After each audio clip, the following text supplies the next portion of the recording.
UP की 25 बड़ी खबरें। एक खबर आपके शहर की भी हो सकती है। चलिए शुरू करते हैं न्यूज फटाफट।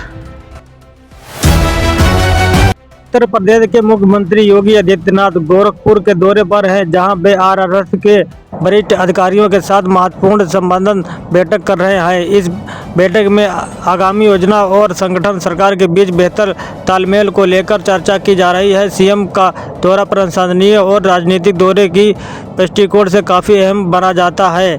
बैठक के दौरान सुरक्षा कड़े इंतजाम किए गए हैं और क्षेत्र के अन्य प्रमुख नेता भी मौजूद हैं। लखनऊ में आवारा कुत्तों के झुंड ने एक 8 साल की बच्ची पर हमला कर उसे बेरहमी से मार डाला। बच्ची का शव घर से लगभग 500 मीटर दूर खेत में दग्ध हालात में पाया गया है। इस भयानक घटना के बाद स्थानीय ग्रामीणों में भारी आक्रोश और डर का माहौल बना हुआ है। घटना शहर में बढ़ते आवारा कुत्तों खतरे और नगर निगम की सुरक्षा व्यवस्था पर गंभीर सवाल खड़े कर दिया है। एक्स मुस्लिम यूट्यूबर पर चाकू से हमला करने वाला आरोपी पुलिस एनकाउंटर मारा गया। इस मुठभेड़ के दौरान कुल 20 राउंड फायरिंग हुई, जिससे इलाके में सनसनी फैल गई। जवाबी कार्रवाई में 2 पुलिसकर्मियों की गोली लगी है, जिनका इलाज जारी है। टीम ने नेतृत्व कर रहे इंस्पेक्टर पर इस हमले में बाल बच गए। एक्स मुस्लिम यूट्यूबर पर चाकू से हमला करने वाला आरोपी पुलिस एनकाउंटर मारा गया। इस मुठभेड़ के दौरान कुल 20 राउंड फायरिंग हुई, जिससे इलाके में सनसनी फैल गई। यूपी के उप मुख्यमंत्री केशव प्रसाद मौर्य ने काशी में शंकराचार्य के महत्व को सबसे ऊपर बताया। मौर्य ने सख्त लहजों में कहा कि यूपी किसी हत्यारे की हिम्मत नहीं है कि गौ माता को नुकसान पहुंचा सके। उन्होंने अखिलेश यादव पर निशाना साधते हुए कहा, उन्हें ढोंगी व्यक्ति करार दिया। अपने संबोधन के दौरान केशव मौर्य ने धार्मिक आस्था और कानून व्यवस्था को लेकर सरकार का रुख साफ किया।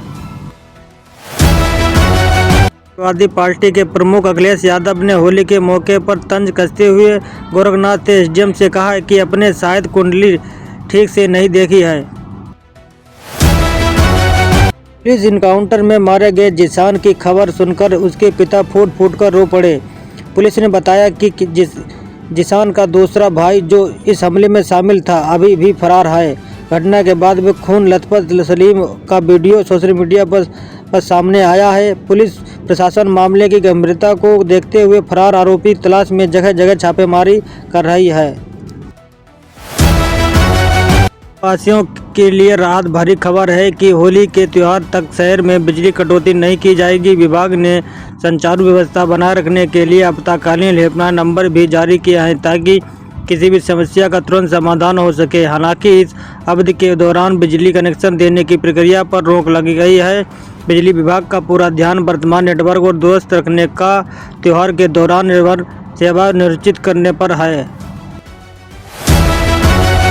दिल्ली में सांप्रदायिक सौहार्द बनाए रखने के लिए 50 से अधिक मस्जिदों और इमारतों में तिरपाल से ढका गया है।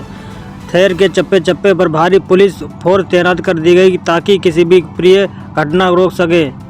प्रशासन द्वारा पूरे क्षेत्र की कड़ी निगरानी के लिए आधुनिक ड्रोन कैमरा उपयोग किया जा रहे हैं। त्योहारों पर जुलूस के मद्देनजर शांति व्यवस्था सुनिश्चित करने के लिए प्रशासन पूरी तरह अलर्ट मोड पर है। कानपुर में 140 साल पुरानी परंपरा को निभाते हुए हिंदू और मुस्लिम समुदाय के लोग एक साथ मिलकर होलिका दहन त्यौहार मना रहे हैं। यहां मुस्लिम समाज के लोग न केवल आयोजन शामिल होते हैं, बल्कि होली की तैयारियों में बढ़ चढ़कर हाथ बांटते हैं और अनूठी परंपरा शहर की गंगा जमुना तहसील और आपसी भाईचारे को दुनिया के सबसे सामने मजबूत से पेश करती है। प्रदेश के शाहजहांपुर में एक किशोरी ने घर वालों को डांट से नाराज होकर आत्महत्या कदम उठा लिया। परिजनों के मुताबिक डांट के बाद वह गुस्से में घर से निकल गई थी। उसके बाद भी उसकी तलाश जारी रही। किशोरी का शव उसके घर से महज 200 मीटर दूर पर बरामद हुआ, जिसके इलाके में मातम परसा गया है। पुलिस ने मौके पर पहुंचकर शव को कब्जे में ले लिया और मामले की गहनता से छानबीन शुरू कर दी है। बलिया पुलिस ने अपनी पत्नी की हत्या करने के आरोपी पति को गिरफ्तार कर लिया है। आरोपी ने मामूली कानसूनी के बाद डंडे से पीट कर अपनी पत्नी को मौत के घाट उतार दिया।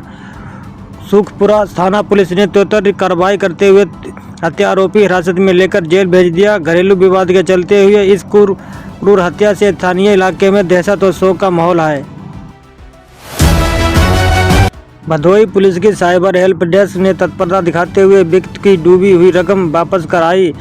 पीड़ित के खाते में एक गलती से 1.5 लाख रुपए किसी अन्य खाते में ट्रांसफर हो गए थे। शिकायत मिलते ही पुलिस ने तकनीकी जांच और पूरी राशि सुरक्षित पीड़ित खाते में वापस लौटा दी। साइबर फ्रॉड और गलत ट्रांजैक्शन होने पर तुरंत हेल्पलाइन नंबर 1930 पर संपर्क करें।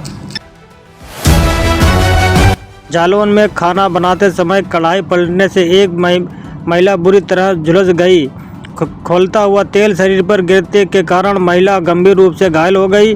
परिजनों द्वारा अस्पताल ले जाने के बावजूद इलाज के दौरान महिला ने दम तोड़ दिया। इस हृदयविदारक हादसे में इस पूरे इलाके के परिवार में शोक की लहर दौड़ गई है। चंद्रशेखर आज़ाद ने कहा कि डोनाल्ड ट्रंप हमारे प्रधानमंत्री को भी धमका चुके हैं। उन्होंने जोर दिए कि जब देश के सम्मान की बात आएगी तो करारा जवाब देना चाहिए। आज़ाद मेरठ अग्निकांड के पीड़ित से मिलते हुए उनका दुख साझा किया। उन्होंने अंतर्राष्ट्रीय दबाव के सामने झुकने की बजाय देश में अडिग रहने की बात कही है। अलीगढ़ में स्कूल बस की चपेट में आने से एक मासूम बच्ची अनन्या की जान चली गई। घटना के बाद प्रशासन ने कड़ा रुख अपनाते हुए आरटीओ और एसआई को सस्पेंड कर दिया है। मृतका के पिता आरोप की कि वह खराब स्थिति को लेकर मैनेजमेंट से कई बार मिन्नतें की और कोई सुनवाई नहीं हुई। पुलिस और प्रशासन अब स्कूल प्रबंधक की भूमिका और बस सुरक्षा मानकों की गहना से जाँच कर रही है। हाई अलर्ट पर यूपी। ईरान के सर्वोच्च नेता खमेनी के निधन की खबर के बाद उत्तर प्रदेश सुरक्षा व्यवस्था कड़ी की गई है। लखनऊ की सड़कों पर भारी संख्या में लोगों एकत्रित होकर कैंडल मार्च निकाला और अपना विरोध जताया। प्रदर्शन के दौरान आक्रोशित लोगों ने इजरायल का झंडा रौंदा और में एक व्यक्ति ने अपनी पत्नी और साले के साथ मिलकर अपने ही एमबीए पास भाई की हत्या का जाल बुना। आरोपी इतने क्रूर थे कि वे मृतक को धर से अलग करना चाहते थे ताकि पहचान छुपाई जा सके। सीसीटीवी कैमरा में खोला राज। आरोपी ने खुद बचाने के लिए पूरी कोशिश की, लेकिन इलाके में लगभग सीसीटीवी कैमरों को फुटेज में उनकी पोल खुल दी। फुटेज के आधार पर पुलिस ने मामले को खुलासा करते हुए आरोपियों को धर दबोचा है। लखनऊ में 12 करोड़ की धोखाधड़ी करने वाले बैंक मित्र की मां और पत्नी पुलिस ने गिरफ्तार कर लिया है। आरोपी ने बैंक के पैसों को हड़पकर केवल अपना आलीशान घर बनाया, बल्कि अपने नौकर को कार तक खरीद दी थी। पुलिस की जांच में सामने आया कि इस बड़ी ठगी और अवैध संपत्ति को छुपाने में आरोपी का परिवार भी शामिल था। बैंक ऑफ बड़ौदा के इस मामले में अब पुलिस पूरे गिरोह को पैसों के लेन देन की गहराई से तफ्तीश कर रही है। झांसी में प्रेमी देवर ने अपनी ही भाभी पर चाकू से ताबड़तोड़ हमला कर उसकी जान ले ली। आरोपी ने महिला के सीने से पेट और गले पर कई बार किए, जिससे वह गंभीर रूप से घायल हो गई। वारदात के अंजाम देते हुए तुरंत बाद आरोपी देवर खुद अपनी सुसाइड आत्महत्या कर ली है। अस्पताल में जिंदगी और मौत की जंग लड़ रही है। महिला ने आखिरी दम तक दौड़ दी।